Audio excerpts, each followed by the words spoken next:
Gorenjska je regija z raznolikimi izzivi in predvsem neizmernim potencialom, tako na področju gospodarstva kot tudi turizma.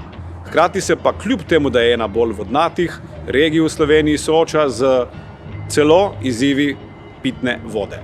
Na našem volilnem programu so tudi točke, ki sovpadajo s cilji države. Predsedniku vlade smo izpostavili dve pereči tematiki, in sicer čista pitna voda ter stanovanjska problematika mladih.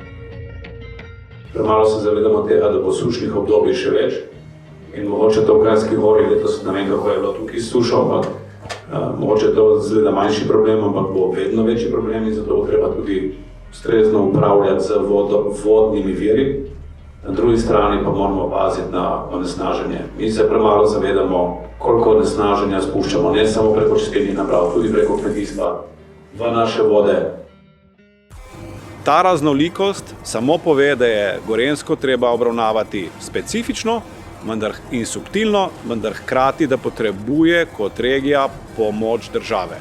In kot predsednik vlade se bom prizadeval, da bomo kot država priskočili na pomoč vsem lokalnim skupnostim, zato da bomo te probleme, s katerimi se soočajo, in predvsem potenciale, ki jih imajo, uspešno in skupaj odklenili.